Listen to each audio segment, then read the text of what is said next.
So you just had an unexpected giant food bender. Now what do you do?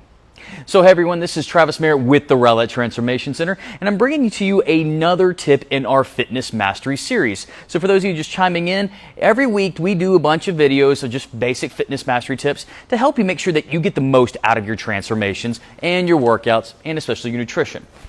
So let's say you come to a situation, which this happens quite often. Next thing you know, you are doing well, you're eating well, you're working out, and then out of nowhere, you have a giant food bender. And it's a bad one. You know, next you get home and you just raid the pantry. You are ravenous. You have a food orgy. I mean, you're downing that box of cereal, you're eating your kids' food, you're going to town on this. So what happens and what should you do? So let's get right to that. So everyone's been through this, guys, so don't think that you're the only person who's ever done this, except the fact is this happens to everyone, no matter who you are. Generally, what causes this is you didn't eat enough during the day.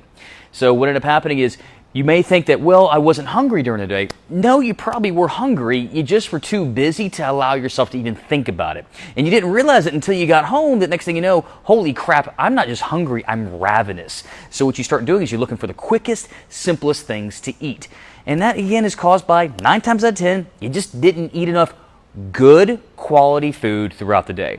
But let's not talk about that part. Let's talk about what to do after the bender. Okay, what should you do after you just had your giant food bender? Tell you what, this is the answer, and this is what I tell a lot of people here at RTC what they need to do, which is forget about it. You got to move on. Here's what most people end up doing. Most people don't forget about it. Instead, they punish themselves. They feel guilty. They're going to all of a sudden work out extra hard tomorrow, and they're going to cut their calories tomorrow as almost punishment because all of a sudden they had a food bender. What ends up happening when you do that and you start punishing yourself for having these benders by killing yourself in the gym, depriving yourself of more food, you start kind of creating an unhealthy relationship.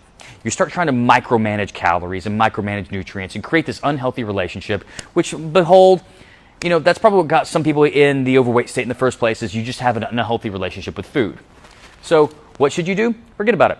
Simple. Forget about it. Move on. Because what you have to remember is one meal didn't make you fat. Just like one meal won't make you skinny.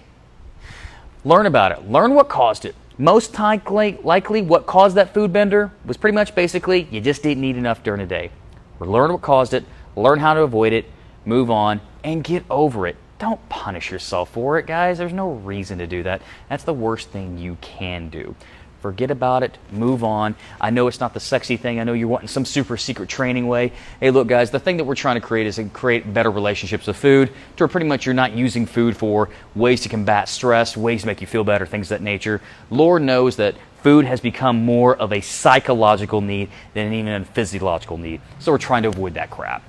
All right, guys, so if you have any comments, questions, or ways that you've done it, I'd love to hear about it. Put it in the comment box below. Let me know what you're thinking, and I'd love to chime in. But in the meantime, everyone, take care, have amazing workouts, even better meals, and I look forward to chatting with all of you later this week.